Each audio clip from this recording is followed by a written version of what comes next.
Hello, I am Jenna Lopez. I'm the Research and Knowledge Mobilization Specialist with the Learning Network. Welcome and thank you for joining our webinar series, co-hosted by the Learning Network and Knowledge Hub at the Center for Research and Education on Violence Against Women and Children at Western University. The Learning Network and Knowledge Hub are proud to organize and co-host this webinar series. The Learning Network is a knowledge mobilization initiative that bridges the gap between current gender-based violence research, practice-based knowledge, and lived experience, strengthening the capacity of the GBV sector and movement. Mobilizing knowledge on GBV is crucial for preventing violence in diverse communities, supporting survivors and allies, and promoting gender equity. The Knowledge Hub facilitates a trauma and violence-informed community of practice for projects conducting intervention programming and research for people who have experienced family violence, funded by the Public Health Agency of Canada. To learn more about the Learning Network and/or the Knowledge Hub, please access the website links posted in the chat. On behalf of the Learning Network and Knowledge Hub teams, welcome to this webinar, Nowhere to Go: Confronting Canada's Housing Crisis and Advocating for Change for Survivors of Gender-Based Violence. I'd like to begin with a land acknowledgement. We acknowledge that we are learning, speaking, and hosting this virtual event on the traditional lands of the Anishinaabeg, Haudenosaunee, Lenapewack, and Chinooktun nations. These lands are connected with the London Township and Sombra Treaties of 1796 and the Dish with One Spoon Covenant Wampum. Today, this land continues to be home to many Indigenous peoples from across Turtle Island. We offer our deep respect to the original stewards of this land and recognize that acknowledgements of Indigenous sovereignty must be accompanied by ongoing learning, accountability, and action. In a session focused on housing insecurity, it is essential to recognize the history and ongoing role of colonization, including the systemic dispossession of Indigenous lands, land theft, and the denial of Indigenous peoples' rights and access to housing, safety, and self-determination. Indigenous peoples continue to face profound and systemic housing disparity and insecurity, conditions that are deeply connected to gender-based violence. The ongoing housing crisis we are discussing today cannot be separated from this history. From forced displacement and the reservation system to housing discrimination, underfunded infrastructure, and homelessness in urban and northern communities, Indigenous peoples continue to face profound and systemic housing disparity and insecurity, which is inextricably linked to gender-based violence. We also acknowledge those who were brought to this land involuntarily, particularly those affected by the transatlantic slave trade and slavery, and recognize the enduring impact of anti-Black racism and dispossession on access to housing and safety.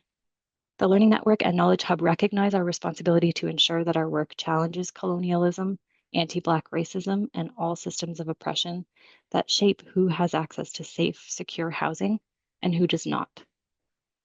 We commit to continuing our work in solidarity with Indigenous and racialized survivors, and to supporting sector-wide efforts that advance housing justice as part of gender justice. We are pleased to be joined today by Sophie Omanik and Sarah Laisney from the Canadian Centre for Housing Rights.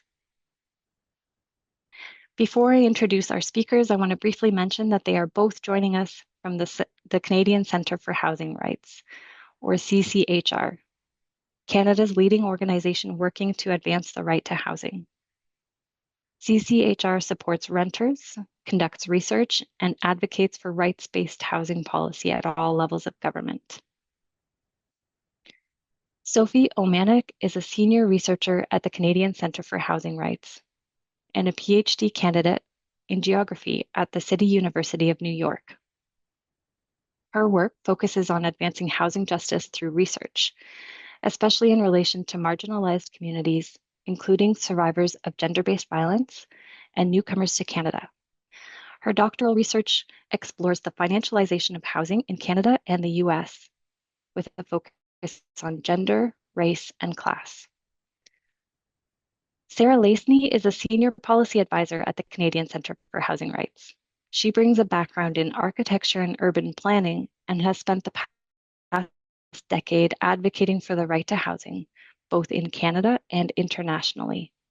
At CCHR, she develops policy submissions and practical tools to advance housing rights using a human rights-based approach.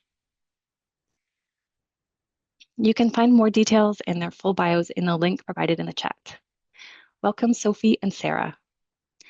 I will now pass it over to you to begin your presentation, and I look forward to rejoining you for the Q&A session that follows.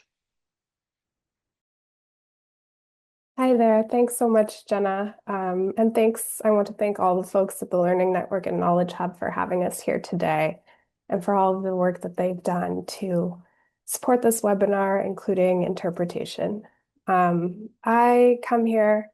I join you here today from Jojoge, also known as Montreal, on the unceded lands of the Kanien'kehá:ka Nation. And Jenna provided some really important context in terms of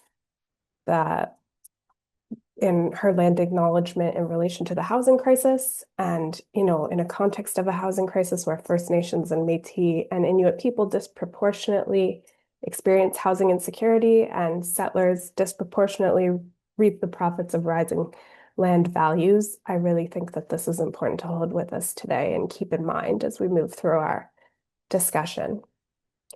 So today I'm going to share with you some research that we undertook in 2023 and 2024 on the intersection of the housing crisis in Ontario with another crisis that is one that, of course, many folks on this call are deeply familiar with, and that is endemic gendered violence. So I'm going to begin with some context about the housing crisis before sharing our research. And then my colleague, Sarah Lacey, Senior Policy Advisor at CCHR, will share about our policy advocacy in this area. And I know many folks are involved in advocacy in this area, but she's going to share some targeted strategies for beginning to address these interlocking crises in Canada. So next slide, please.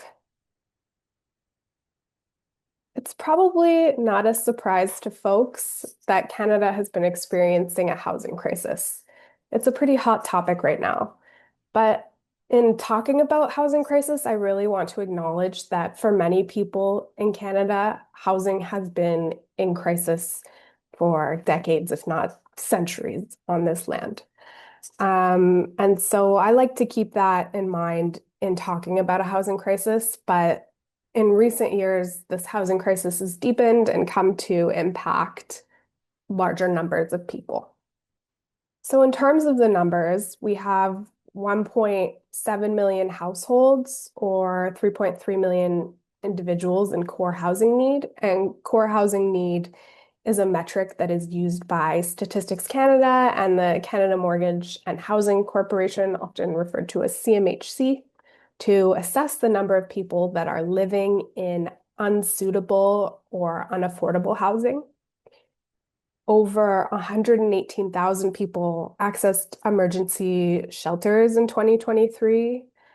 67.8% of those people who accessed shelters identified as men, 31.1% identified as women, and 1.1% identified themselves as gender diverse. And we know for various reasons, including that many folks don't feel safe accessing shelters, that women, trans, two-spirit, and gender diverse people disproportionately experience hidden homelessness and other forms of homelessness that aren't captured by official statistics. 1 in 3 GBV shelters reports turning people away due to a lack of beds and reflecting the sort of chronic underfunding of these spaces. And between 2021 and 2023, asking rents in Canada increased 23%. And so asking rents, those are the rents that if you go out and you look on Facebook Marketplace or Kijiji today for an apartment unit, those are the rents that you're going to be encountering. And I want to note in sharing this increase that rents were already quite high in many places in 2021.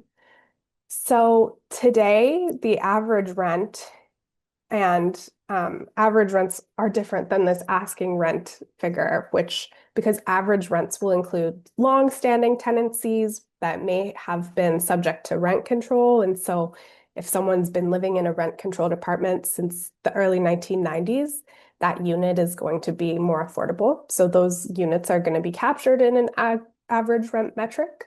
So the average rent today is $2,127, and that's going to be a lot lower than what people will be encountering looking for a new unit on the market. And then the national average home price is now $679,866. There's a lot of regional variation here. And overall, these prices are just untenable for so many folks. Wages have not kept step. Next slide, please. So how did we get here? I think we hear a lot of different explanations that we don't have enough supply or we have too much migration. And a lot of these explanations are simplistic at best and can become racist at worst. And they tend to sort of obscure the more complicated drivers of this housing crisis.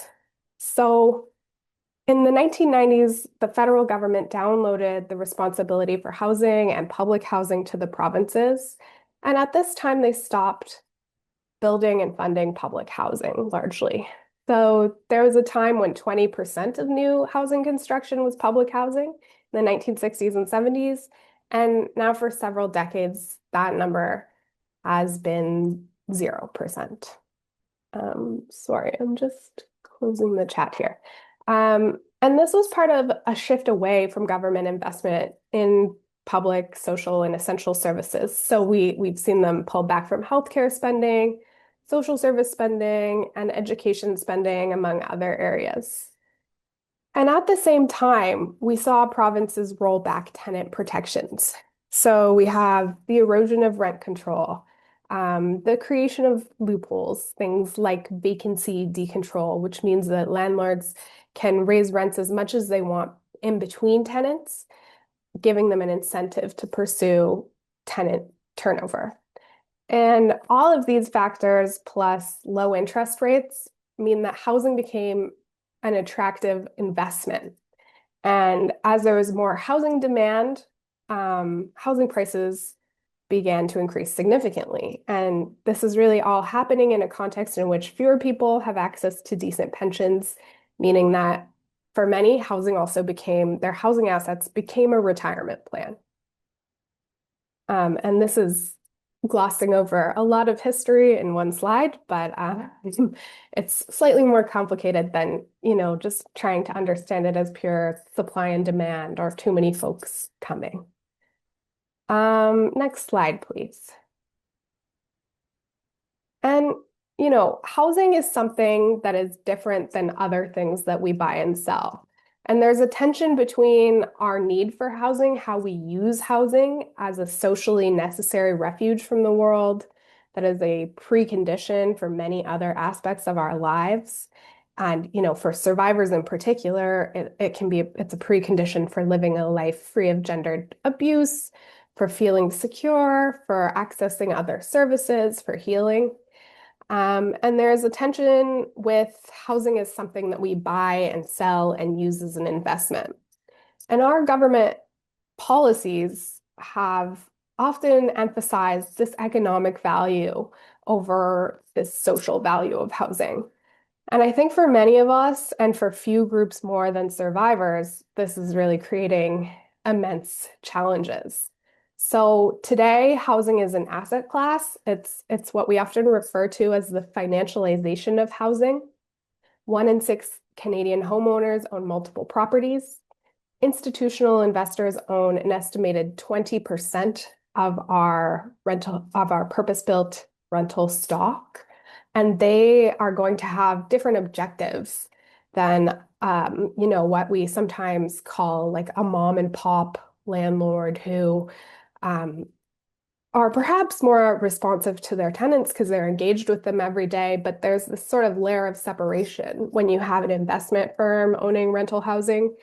I mean, it's more complicated than this, but their primary responsibility, their legal fiduciary responsibility as an institutional investor is to their shareholder rather than their tenant, and that creates some different dynamics.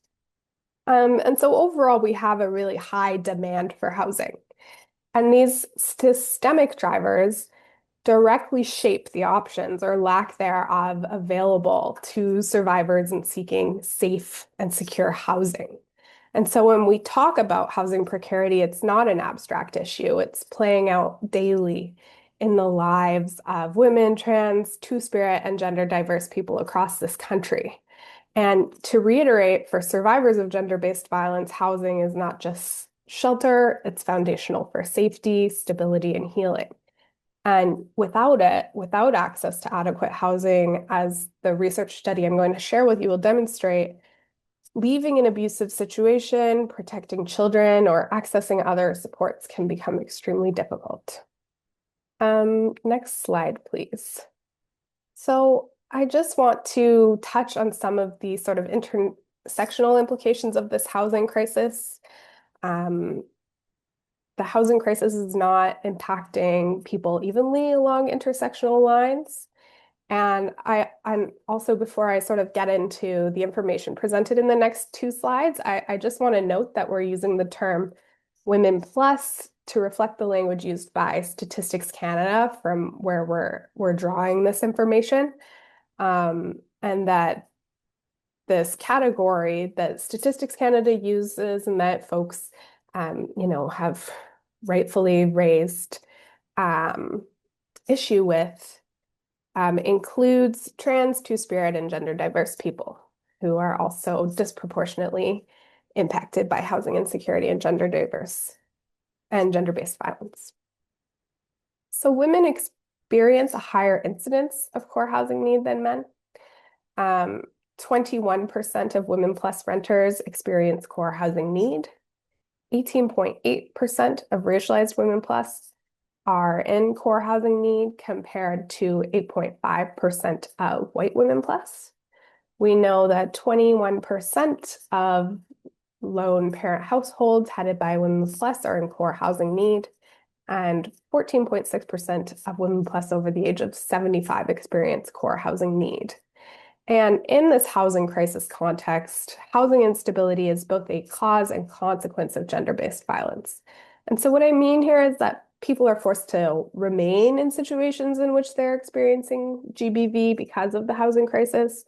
And I would absolutely consider these folks housing insecure. And there have been sort of efforts to include people experiencing gender-based violence, but remaining in that housing in homelessness counts. And people are also forced into deeper housing insecurity or forced from their homes because of gender-based violence. Next slide, please. So 1.7 million households or 3.3 million individuals were in core housing need in 2022. We see that renters are experiencing this at a higher rate than homeowners. We see that Black households, West Asian households, and Korean households are experiencing core housing need at a higher incidence than the general population. We also see that Indigenous households experiencing core housing need at a higher incidence than the general population, and senior women are experiencing it at a higher incidence than senior men. So the housing crisis is really not being borne equally along intersectional lines. Next slide, please. So I'm going to turn to our research study now, and our research study actually engaged with three key questions, but for the purpose of this webinar, I'm going to focus on two today. The third question focused on the COVID-19 pandemic, and the report will be attached in the accompanying resources. So if you're interested in that piece, you can find out more about it there. So our research employed an intersectional framework, and it set out to answer two key questions. Do high housing costs impede the ability of women and gender diverse people in Ontario to leave contexts in which they are experiencing GBV or IPV?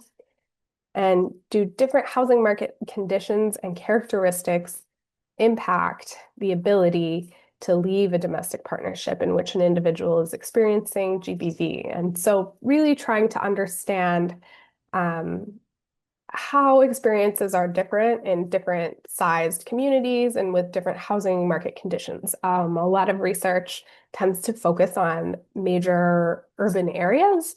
And so we really wanted to capture a diversity of experiences geographically in this research, while of course being focused on Ontario. So next slide, please. So as I mentioned, we selected 5 different research sites with different characteristics and housing circumstances because we wanted to see how people were experiencing these crises differently in different contexts. So our 5 sites were Toronto, Ottawa, Peterborough, Thunder Bay, which also acts as a catchment area for many northern communities, and then Lanark County, which is a sort of more rural county close to Ottawa. Next slide, please. And we employed 4 key methods. I'm not going to go into too much further detail here. They're outlined quite extensively in the report, which is included for the resource list for this presentation. But we conducted an extensive literature review, a housing market conditions analysis of the 5 research sites, a survey of survivors who have experienced housing insecurity across the 5 research sites, and interviews with individuals working in service provision to survivors of GBV across the 5 research sites. And you can read more in the report about our sort of justifications for using these methods and how we went about it. And next slide, please. So what did we find? We found that Ontario's housing crisis, which perhaps is not surprising to folks on this call, but is acting as a significant impediment to anyone leaving a context in which they are experiencing violence. Survivors are facing a high degree of housing insecurity that originates from their experiences of GBV and is compounded by Ontario's housing affordability crisis. So 79% of participating survivors shared that high housing costs were a barrier to leaving a context in which they were experiencing violence. And I want to note here that, as many folks on this call will know, we do have sort of a framework service delivery where the onus of leaving a context in which they're experiencing violence is generally on the survivor. And we'll pick up on that piece a little bit when Sarah shares with us about advocacy pieces. We know that there really aren't many units available that are affordable to households with one income in communities across Ontario. We found that survivors who leave are facing a very high degree of housing insecurity that originates from their experiences of GBV. So we know that people are staying in shelters for longer, that people are experiencing unsheltered homelessness, that people are couch surfing, and that in some instances we heard that folks were landing themselves in prison for the winters without better options available to them. So this research details this.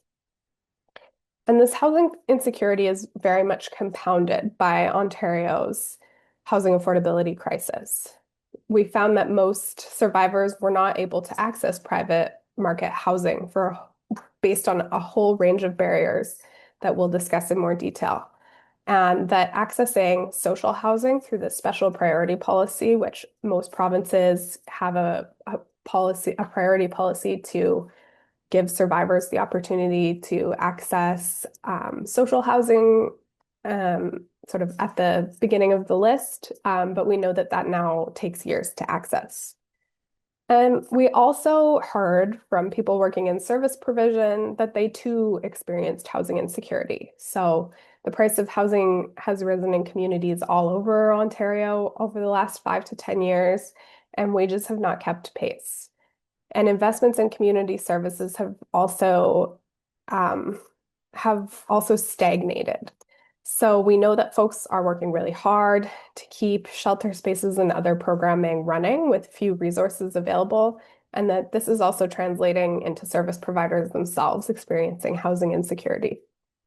Next slide, please. So, with steep barriers to accessing adequate housing in the private market and long wait times to access social housing, upon leaving emergency shelter, our research found that many survivors are experiencing further housing insecurity and are unfortunately returning to live in abusive contexts or ending up in other precarious living arrangements. And I want to note too that in some of the smaller communities that we conducted research in, that this situation is actually fairly recent. That housing navigators actually shared that even as recent as 5 years ago, it was feasible to find some housing for survivors in the private market. And I'm going to share some interview quotes that speak to this. So the next slide, please.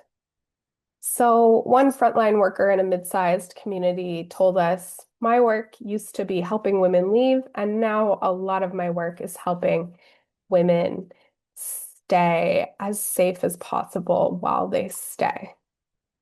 Next slide, please. And when you get into a shelter, our shelter, you get a 3 month stay. And years ago, you could at least work through that. Now in 3 months, we're finding a whole lot of nothing. So not only when they come into my office, we start talking about your moving on plan almost instantly. We've really removed that space, what we used to call the honeymoon, the time when you get safe and get centered. We almost have to start talking about moving on plans right away now. And when they sit there in my office and we're asking, what's your budget? And we're talking about a budget of a mom who's on ODSP and she makes $1,800 a month, she ain't finding nothing. Next slide, please. So we also found that survivors are facing significant barriers to accessing private rental market housing beyond cost. Only 10% of survey respondents found housing in the private rental market, and 42% shared that they experienced discrimination in searching for rental housing in the private market. And this discrimination came really in all different forms. It may have been family size against a multi-generational or single parent household, could have been based on race, immigration, status, or indigeneity, receipt of social assistance, the presence of a disability, their gender, presentation, a presumption that they were using substances, etc. And the research also found that rental applications can be discriminatory and used as a tool to discriminate, even if housing providers aren't engaging in outright discriminatory language. So when folks are coming from northern or rural communities or are newcomers to Canada or have experienced economic abuse or have worked in informal sectors, they may not have a credit history or the documentation required to, fill out one of these rental applications that are now extremely widespread. And that effectively precludes people from accessing housing. Next slide, please. We learned that private rental market housing actually is rarely an option for folks at this point. Again, only 10% of survivors surveyed reported accessing private rental market housing. Onerous rental applications, I already touched on this piece, really are precluding folks from accessing housing. And in smaller communities where housing has typically been owner occupied, there just wasn't rental housing units available in some instances that would be appropriate for folks trying to access housing.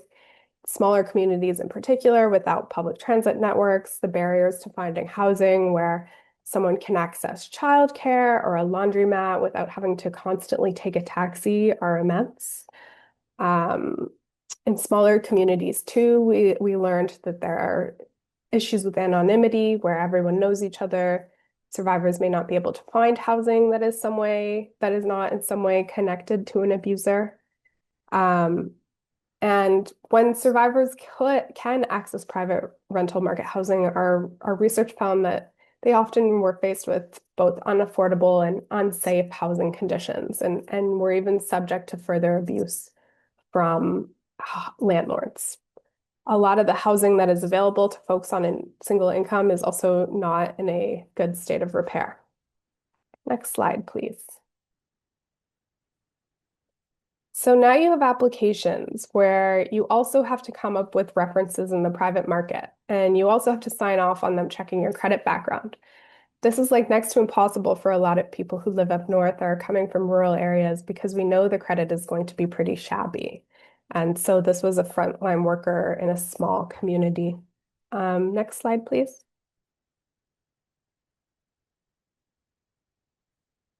So in terms of intersectional considerations, and this is continued on to the next slide, the report documents many gaps in existing programming for people with disabilities, gender diverse people, people who use substances, people who do not speak English, and with other complex needs. And this is the case even though these populations tend to experience GBV disproportionately. Not all shelters have the capacity to provide the supports that people with disabilities and people with significant mental health challenges and people who use substances need. And folks are being turned away based on these factors. And meanwhile, we have a higher proportion of individuals trying to access services who are presenting with disabilities, complex needs, and mental health challenges. And so the outcomes for survivors are very different along intersectional lines. And if you can, next slide, please. So this is speaking about some of the discrimination experienced by Indigenous folks in particular who were trying to access housing through rent, sorry, we're trying to access housing through rent supplements and portable housing benefits. Um, so in that scenario, the landlord gets to interview 3 people and then they get to pick their person. Our Indigenous clients never got picked. It was kind of debilitating. So here they are thinking, oh, I might get housing, and they go through this and they're nervous about it, and they really never got picked. And a frontline worker in a large city shared with us for non-binary and queer identifying clients entering shelter is sometimes a very specific risk in terms of whether they want to be changing their gender presentation to increase safety. Next slide, please. So there are further gaps in existing programming available for people with disabilities, gender diverse people, newcomers to Canada, Indigenous people, and survivors with children. And there's not enough programming targeted specifically at specific groups. This time, there's only one shelter in Canada that is specifically for queer identifying people, and that shelter is in Toronto. There are not many shelters accessible to families and intergenerational families in particular. These gaps are more acute in mid-sized, smaller, and rural communities, and we heard about people traveling for hours to access a program that they felt safe in or that met their needs. Next slide, please. Provincial programming designed to prioritize access to social housing for survivors is not currently resulting in survivors being housed, is something that we heard in all communities. So the special priority program has many barriers, including documentation that are really immensely difficult for people who, and there's a time frame of 3 months to access it, which, makes it immensely difficult to qualify for. And none of the survey respondents reported accessing social housing after leaving emergency shelter through the special priority policy. Other benefits too, like the Canada-Ontario housing benefit, did not seem to routinely be resulting in survivors accessing housing. And benefit rates are just simply too low. I'm talking about Ontario Works and the Ontario Disability Support Pension to access housing. And next slide, please. So I think about this quote often that somebody shared with me. It's just because the accuracy. But poverty is policy in Ontario. All of our benefit rates and minimum wage rates are far below the poverty line. And so the special priority rent geared to income city housing, if you don't have a fixed address, you can't receive mail.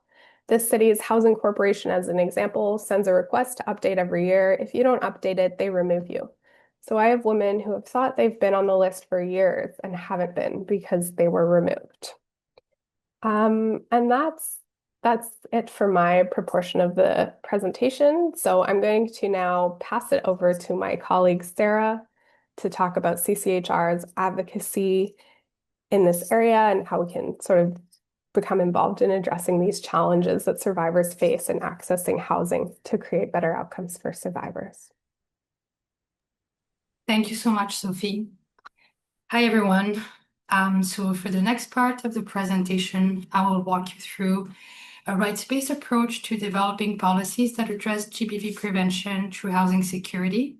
And we're going to use the results of Sophie's research and other research that CCHR has contributed to.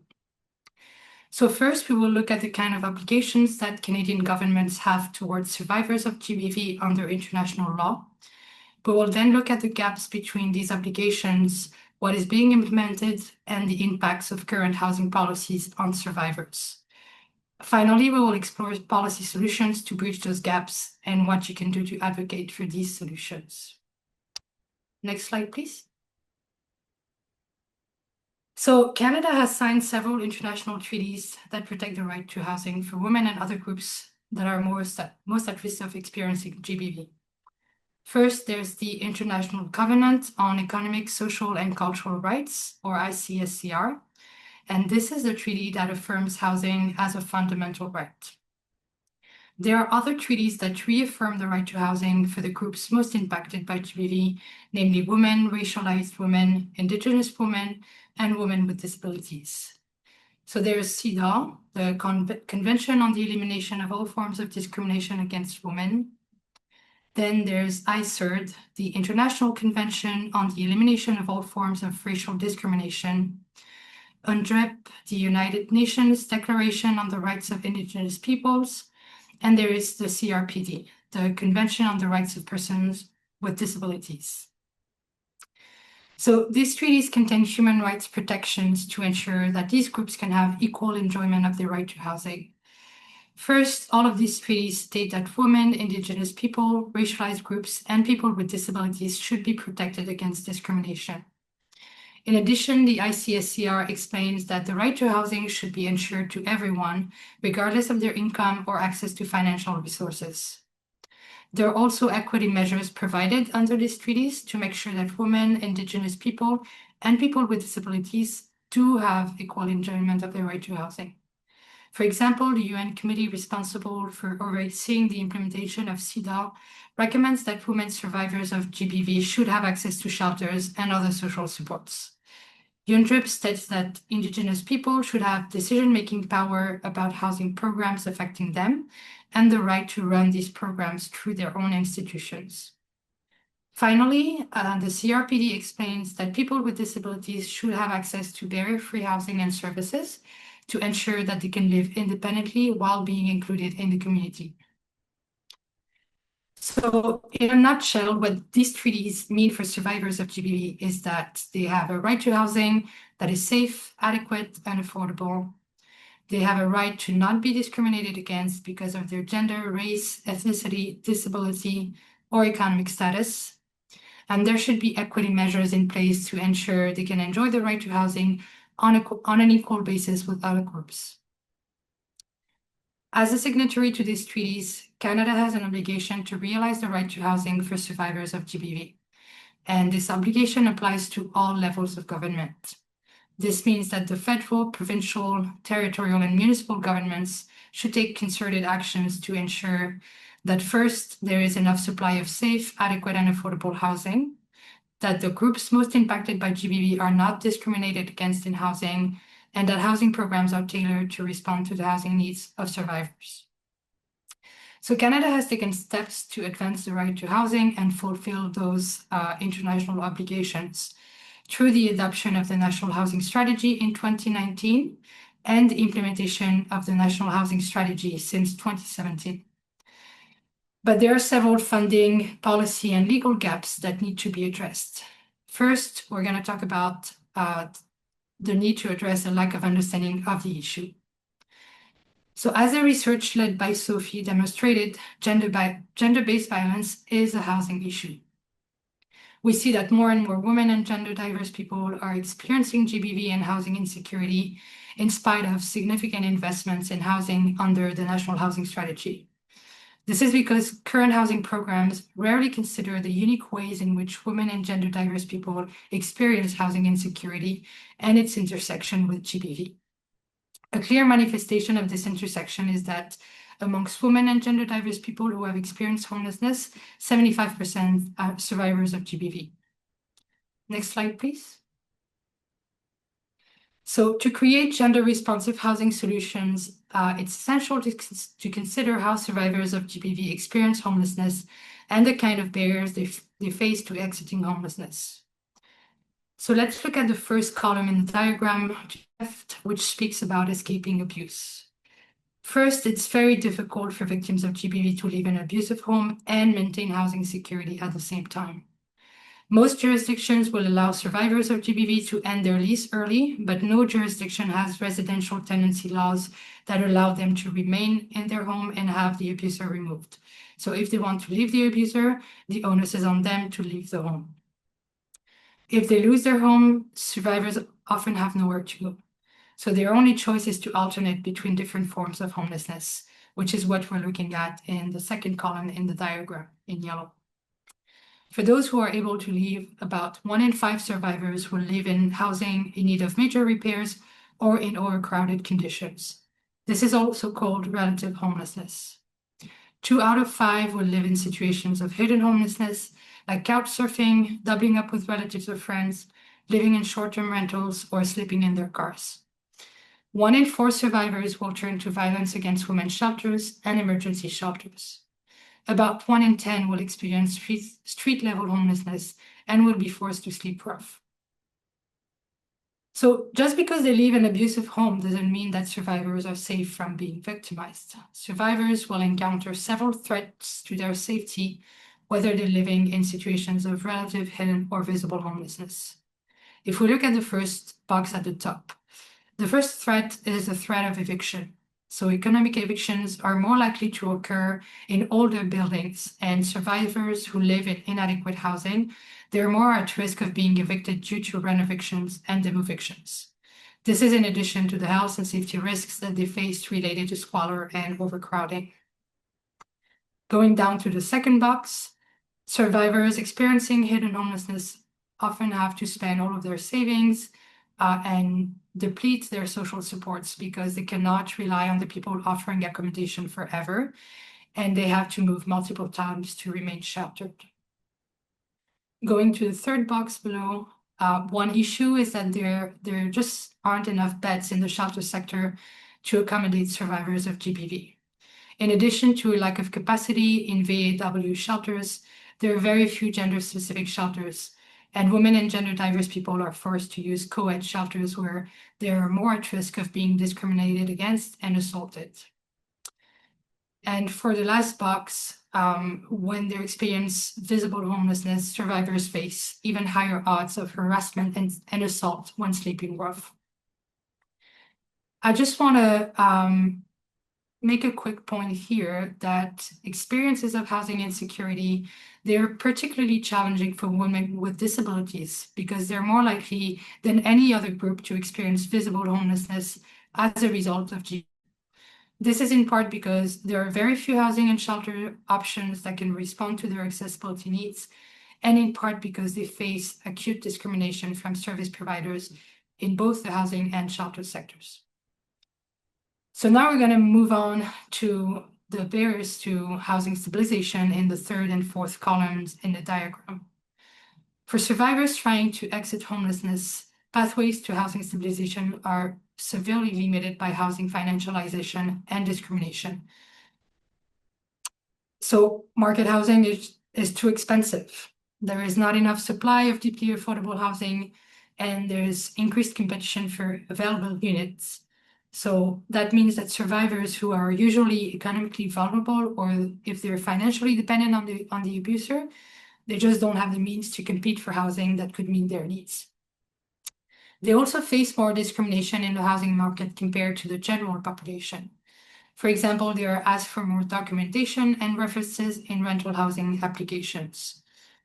Survivors who have experienced economic abuse or who have lived in situations of hidden and visible homelessness usually do not have landlord references, and many survivors might have lost essential documentation when they moved, or it's in custody of the abuser.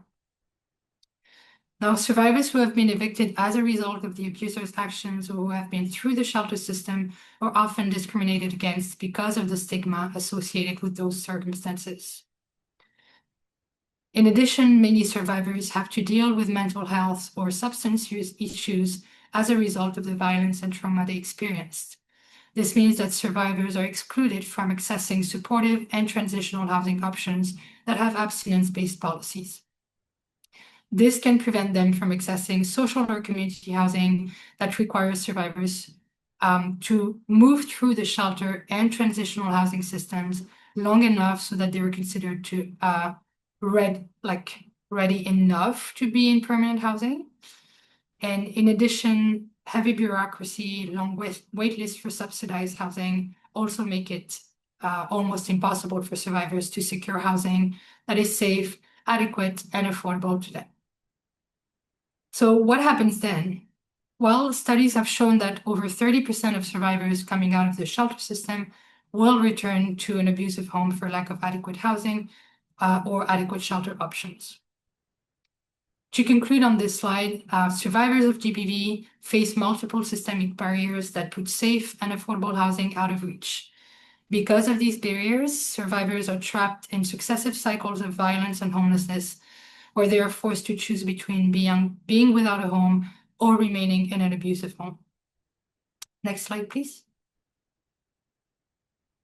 So we've seen in the previous slide, the kind of barriers they face along the housing continuum, and I just want to summarize them very quickly here. What those barriers are. First one is economic inequality, which seriously limits the range of housing options that are affordable to survivors. Then there's systemic discrimination, which prevents them from accessing the few options that could meet their needs. There's also a lack of deeply affordable housing. Evaluation reports from housing experts show that not only is there a supply gap, but also that rental housing created under the National Housing Strategy is simply not affordable. There are also gaps in renter protections, including lack of legislation to allow survivors to remain in their homes and lack of enforcement of anti-discrimination laws. Another legal gap that is impacting survivors is the lack of adequate rent control and vacancy control. So even if survivors are able to find affordable housing, they cannot maintain housing security because they could face excessive or abusive rent increases anytime. And then there's the issue of lack of safe and adequate shelter services. Low capacity is an issue, but also discrimination and harassment in emergency shelters, especially against trans women, Indigenous women, women with disabilities, and racialized women. Another way that shelters discriminate against these groups is by failing to accommodate their needs. Things like having interpretation services for newcomers, integration of Indigenous cultural practices, or accessible shelter spaces for survivors with disabilities. In addition, there's a lack of trauma-informed services and supports. So survivors dealing with substance use, for example, can go into severe withdrawal when they try to comply with abstinence-based policies to keep a roof over their heads. This places an undue burden on survivors who need supportive rather than punitive interventions to overcome the trauma they experienced. Finally, the last barrier we identified is restrictive pathways out of homelessness, which is a combination of a lack of housing options outside of market housing and limited access to these options due to complex application processes and long wait times. Next slide, please. So without access to safe, stable housing, many survivors are forced to remain in or return to unsafe environments. Here we need to look at housing as a structural intervention in preventing GBV. In other words, GBV prevention can be achieved through improving housing security of women and gender diverse people. We start with upstream prevention that can be achieved through better renter protections and financial support to prevent housing loss. This also requires increasing investments in deeply affordable housing, including social and community housing. So this should be supported by a homelessness reduction strategy that considers gendered experiences of homelessness with an adequately funded and efficient shelter system.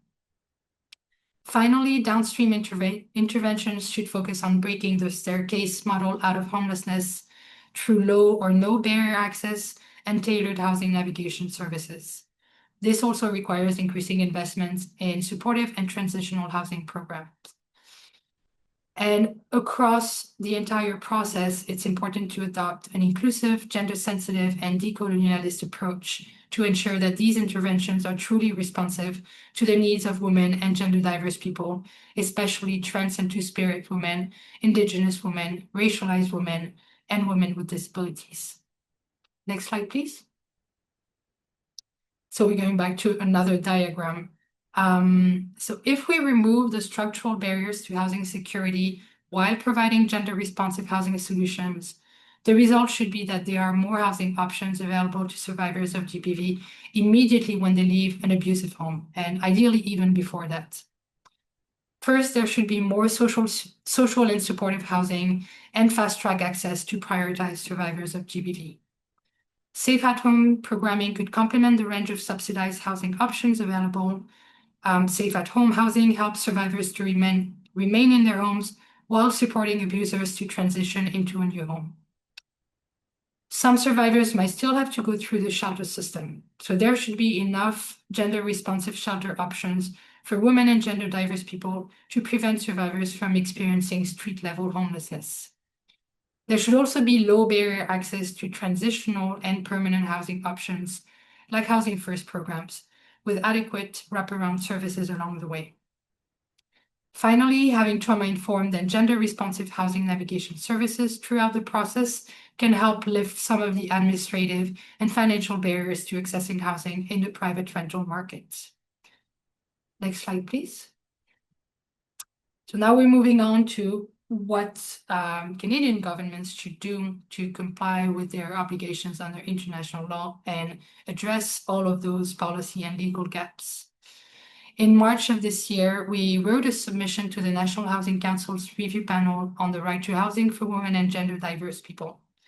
In this submission, we issued several recommendations to each level of government to improve housing security for survivors of GBV. In the next slides, we will look at these recommendations and what you can do to push for these solutions with each level of government. But first, all levels of government need to work together to create better housing and shelter options while making sure that survivors are not excluded from accessing these options. This means prioritizing investments in social and community housing, adopting rigorous standards for the design of shelter spaces and services, investigating the nature and scope of discriminatory housing practices, and establishing robust monitoring, evaluation, and accountability frameworks. Next slide, please. At the federal level, there should be a better definition of homelessness that recognizes the many forms of homelessness experienced by survivors of GBV. More funding for subsidized housing options and social supports, and fewer barriers to access these options. And finally, stricter affordability requirements in NHS housing programs so that market housing built with public funds is truly affordable to the households most in need. Next slide, please. So there are a few ways to engage with the federal government around these issues. The second review panel has almost concluded, but you can find written submissions and recordings from the oral hearings on the National Housing Council website. This is also a good way to learn about and connect with organizations that work at the intersection of housing and GBV prevention.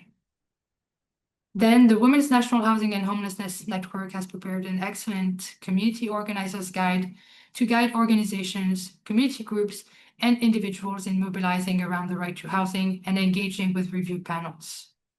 At CCHR, we have published a guide on how to make a submission to the Federal Housing Advocate, which is something you can do anytime without waiting for a review panel to be organized. We also encourage you to endorse the Social Housing and Human Rights Call to Action and sign the open letter from the Demand Better campaign, which are both calling for more social and deeply affordable housing. Next slide, please. At the provincial and territorial level, we want first governments to put safeguards in place to prevent housing loss and evictions into homelessness. This can be done through creating emergency funding streams for eviction prevention that prioritize single mothers, women with disabilities, and GBV survivors, who are the groups most at risk of being propelled into visible homelessness if they lose their home. Another thing provinces can do is to amend residential tenancy laws to strengthen protections for GBV survivors. This includes strengthening rent regulation, applying anti-discrimination laws to all types of living arrangements, and allowing survivors the option of keeping their tenancy agreements if and when the abuser is evicted. Finally, provinces should work on adequately resourcing access to justice mechanisms so that survivors can more easily access legal aid and information. Next slide, please. At the same time, provincial and territorial governments should enable access to more housing and shelter options. They should introduce safe at-home programming and invest in housing first programs. Amend the special priority policy application process to reduce barriers. They should increase funding for the construction and repair of VAW shelters, women's shelters, 2S LGBTQIA+ shelters, and Indigenous-led shelters. They should establish housing and navigation services that are connected to other key sectors like social services, the justice system, law enforcement, or health services. Next slide, please. So to advocate to your provincial government, you can check out our guide on engaging with provincial and territorial governments that explains how to comment on new bills and engage directly with your representatives. If you're in Ontario, we also encourage you to endorse the Fair Rent Ontario campaign, calling for full rent control and adequate income supports. You can also support or join the Encampment Justice Coalition to oppose Bill 6 and the criminalization of homelessness in Ontario. Next slide, please. At the local level, municipal governments can also improve housing security through different measures. They can adopt policies to build and repair affordable housing.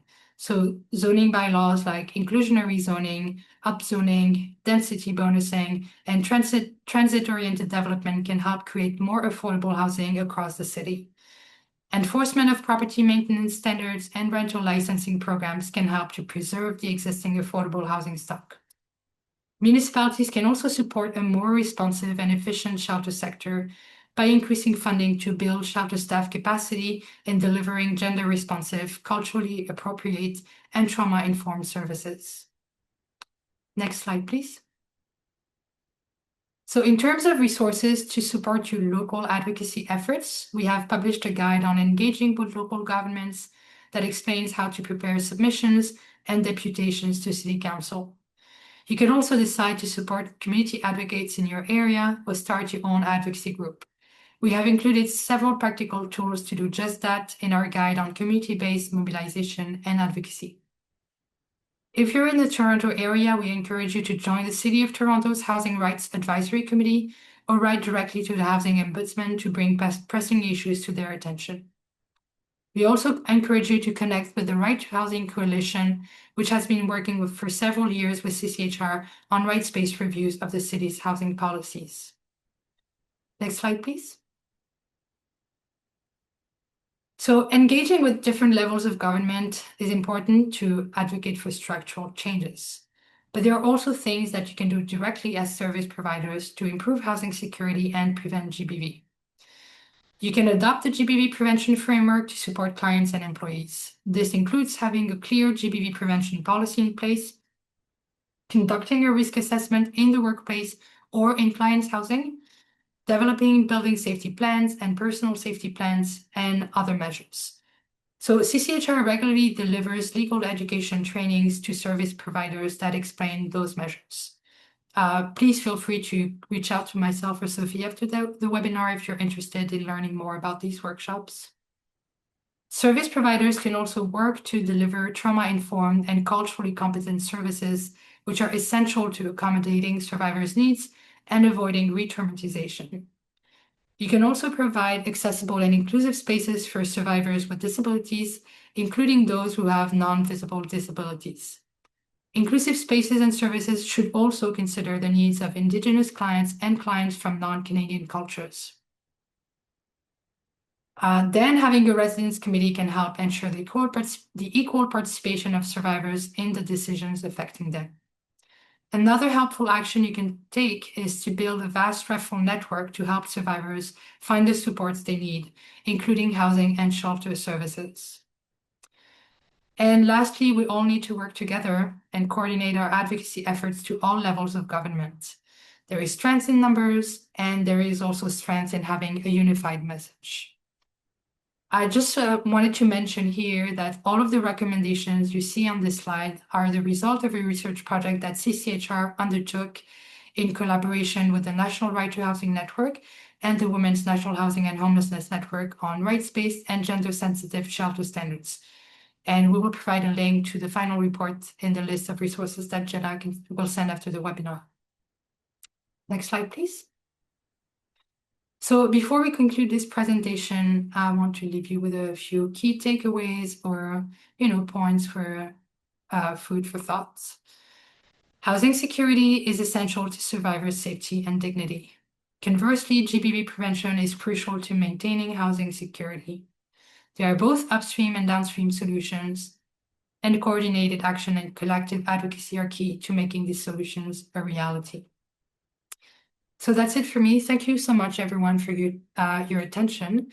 And I'm going to hand it over back to Jenna.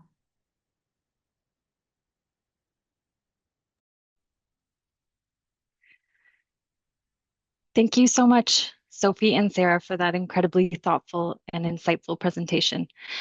You've given us a lot to reflect on, from the structural roots of the housing crisis to the everyday realities of survivors who are facing housing insecurity, and also the policy directions needed to move forward. We really appreciate the work you've shared today, as well as your ongoing efforts through CCHR. It's clear how deeply committed you both are to advancing housing justice. We're really grateful to learn from your expertise today. So we'll move to the Q&A now. And for the audience, we encourage you to continue submitting your questions in the Zoom Q&A. We'll do our best to address as many questions as we can. And so, starting with you, Sophie, we had some questions come in about the report that you presented on. Several audience members had questions about diverse and intersecting identities and housing precarity barriers and needs, which I know you spoke to in your presentation. But people were curious about how the research that you conducted captured people from specific groups, such as those with disabilities, people experiencing GBV, as well as substance use issues, and newcomers. Yeah, I can speak to that briefly. And I'll say that this research, I think, actually raised, and I think that this is the way it goes with a lot of research, but the scale and scope of this project was quite small. It was a small budget and over a year time frame, which a year sounds kind of long, but when you have a lot of moving pieces and are trying to talk to a lot of different folks, it actually ends up, unfortunately, being very short, especially when you factor in cold and flu season. So in terms of, I think that the research raised a lot more questions in terms of how this is impacting people than definitive answers. But I can say that what we heard, particularly in smaller communities, is that folks of intersecting identities, and in particular, there are basically just no or very few services where people with disabilities can easily access, or that can, provide space for people with disabilities. And this is deeply concerning because we know that people with disabilities disproportionately experience interpersonal violence or gender-based violence. For newcomers to Canada, we did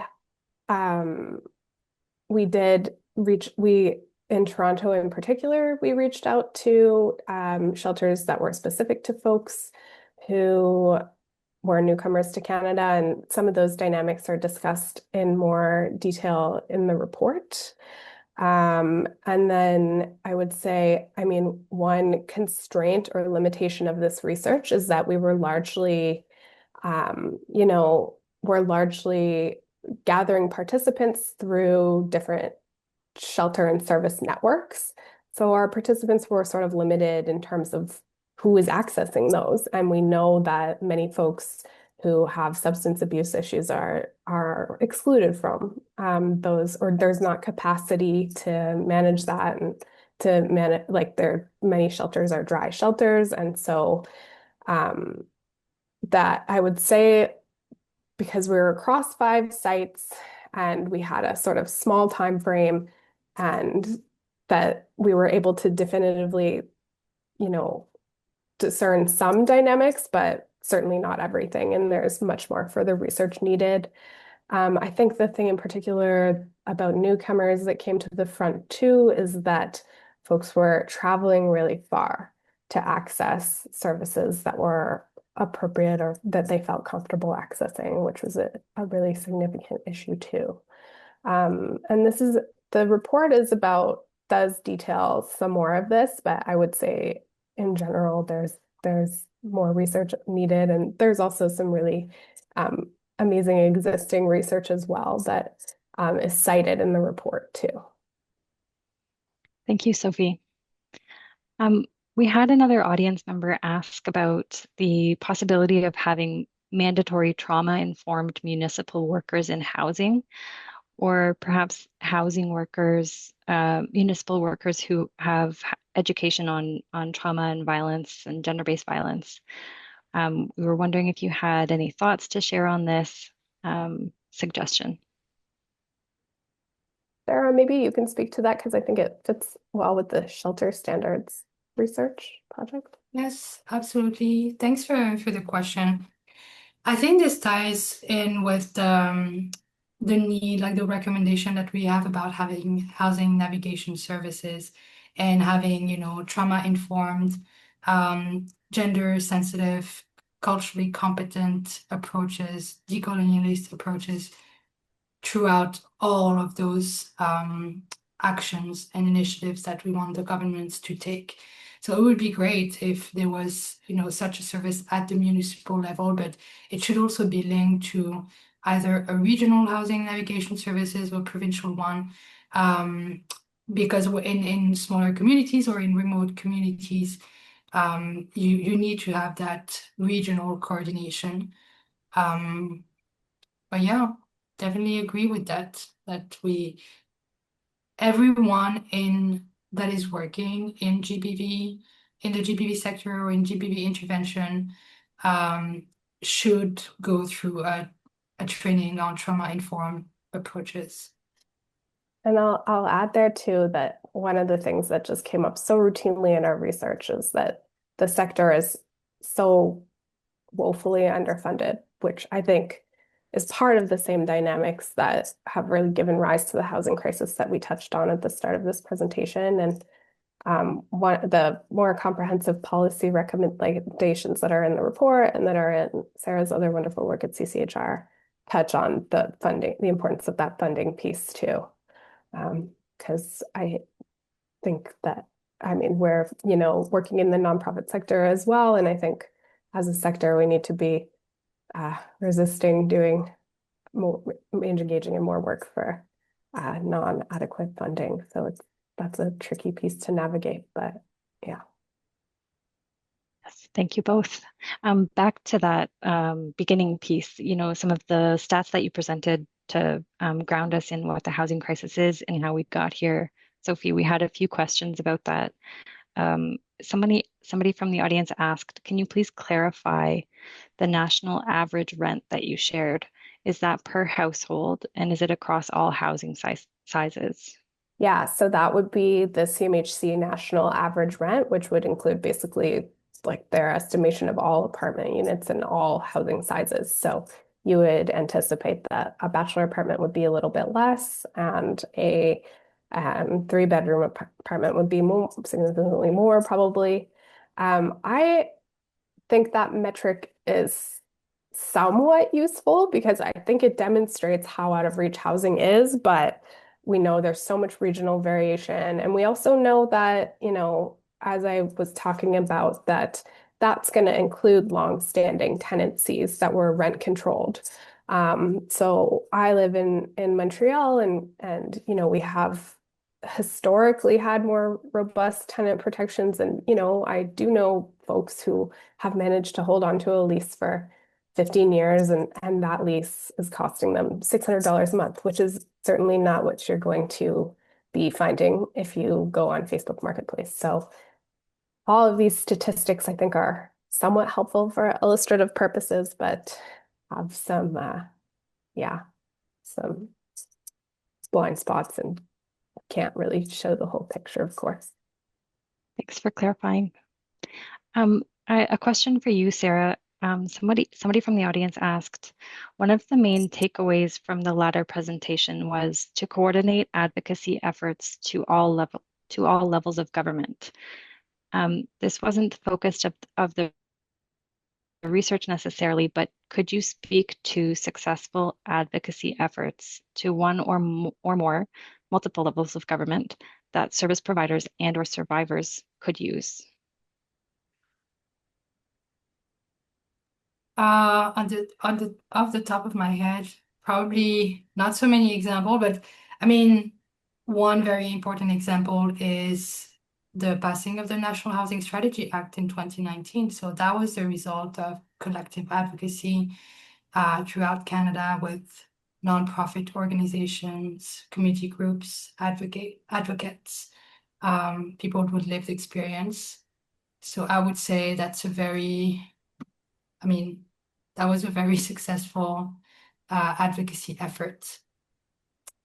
And yeah, I should have come with more examples, but there are examples also. I really encourage you to look at the work of the Right to Housing Toronto, the Right to Housing Coalition in Toronto, that has been able to influence policy change within the city of Toronto through that advocacy work.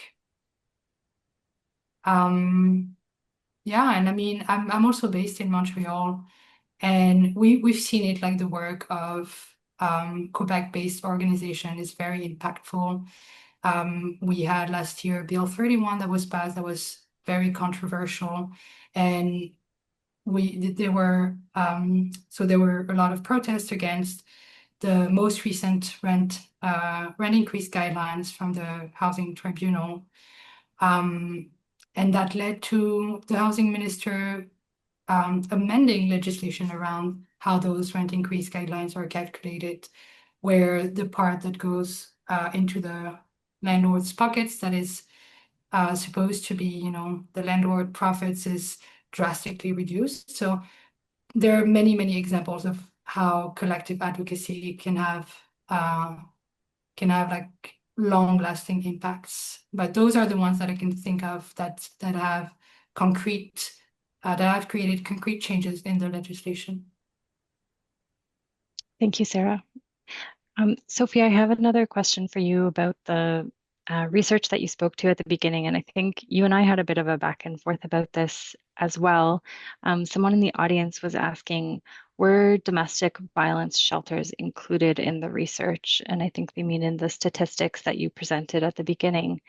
If so, Do you disaggregate the results based on shelter type? For example, shelters who serve unhoused folks versus shelters specifically for folks fleeing IPV or domestic violence.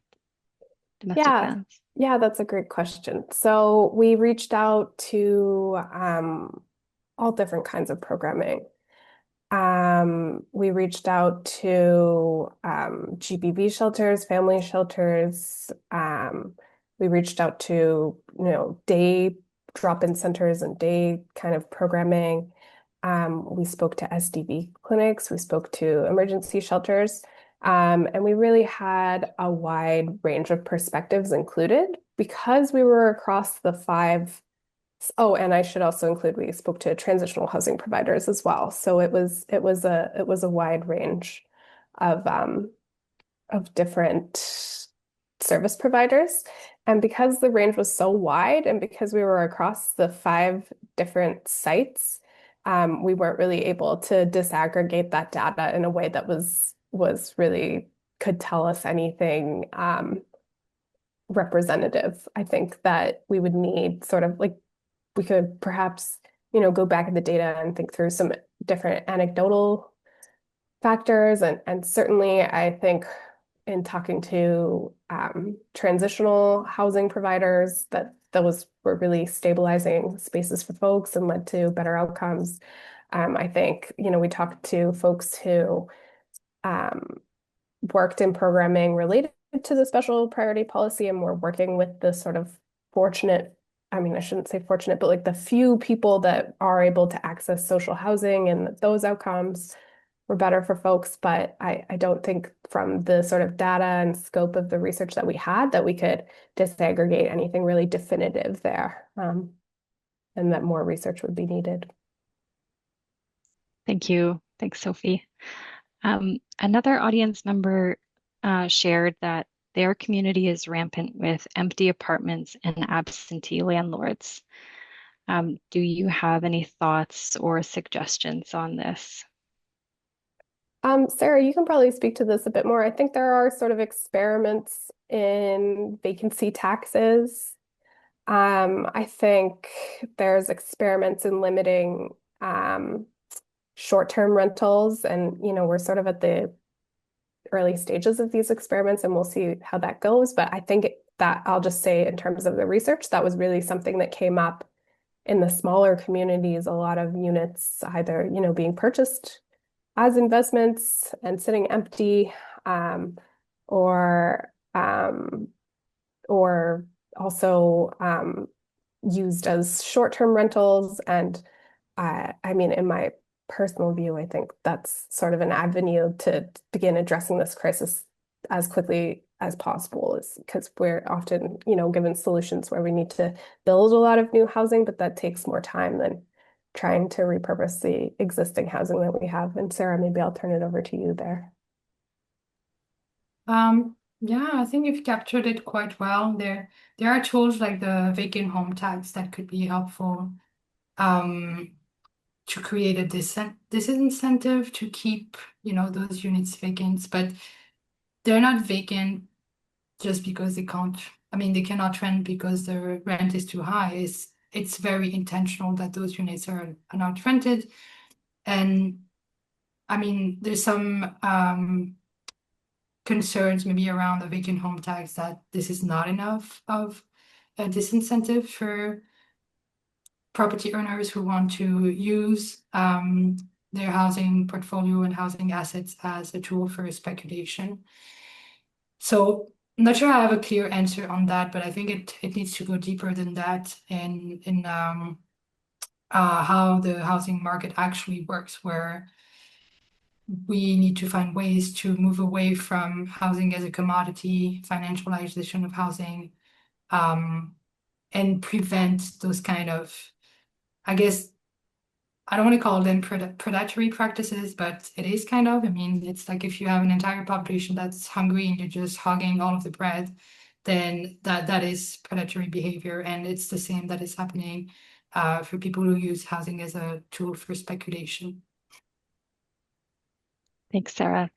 I think maybe we'll have time for one more question, and then before we close out with some closing remarks. Um, so somebody asked, as advocates and frontline workers, where do we start? Where do we apply pressure that could lead to impactful change? How can we better mobilize? And Sarah, I know you delved into this in your part of the presentation in depth, but perhaps we can end on this note and speak to this in a brief way as a way to close out the webinar. And as this audience member said, where do you recommend that people start? Sarah, do you want to take that, or do you want me to touch on that? Yeah, sure. Maybe I can start. I think it's like I don't know, the dilemma of like a drop in the ocean versus a drop in the desert. It doesn't matter where you start as long as you're getting involved, like every action counts. Sometimes we don't really realize the impact of small action, just like staying informed about what is going on, trying to engage with those organizations. A lot of cities have residence committees or tenant committees that you could join and contribute your thoughts and ideas to those committees, and then it's like this snowball effect where the more you get involved, like the more you'll find ways to be involved, and the more your participation will contribute to advocacy at a larger scale. Yeah, and I would add to, I mean, I think the information presented in this webinar is stark, and what folks are experiencing and observing on the ground is stark. I think that there's a conversation happening, and is, I think there are people pushing back against this idea that, you know, I think people are frustrated with this idea that housing should be an asset and an area of investment, and what the sort of implications of that have become. And so I think having those conversations and, taking those conversations to leaders at different levels, um, is a really wonderful start. And I think there's a lot of people having these conversations. So I'm certainly not hopeless about addressing these sort of interlocking crises. I think that there's forward momentum. Thank you so much to both of you. And thank you to everyone who asked a question today. Before you sign off, we'd like to take a moment for some important closing remarks and a quick reminder about the evaluation form and certificate of participation. So firstly, thank you to our presenters, Sophie and Sarah, for sharing your valuable insights with us today. Thank you as well to the ASL interpreters, Carmel Cachero and Christy Room, and to our French language interpreters, Caroline Napier and Wendy Green. A special thank you to the rest of the Learning Network and Knowledge Hub team as well. A friendly reminder to please complete the evaluation form to receive a certificate of participation. So a link will automatically open in your browser after the event has ended, and please note that it could take up to 30 minutes for the certificate of participation to arrive in your inbox. Be sure to check your junk or spam folder, as it could be filtered in there. Our next webinar will take place on July 10th, 2025 from 1 to 2:30 p.m. Eastern Time, and it is called Arts for Creative Healing Communities, Gender-Based Violence Work and Prevention with Immigrant and Refugee Families. So we hope to see you there as well. And lastly, the Knowledge Hub has a conference coming up in October called Innovations in Addressing Gender-Based Violence and Trauma and Violence-Informed Health Promotion. And this bilingual conference will share innovative programs and research on trauma and violence-informed health promotion in the GBV sector from the Public Health Agency of Canada's Preventing and Addressing Family Violence, the Health Perspective investment. The registration link is available in the chat. Okay, well, thank you once again for joining us today, and we'll see you again soon.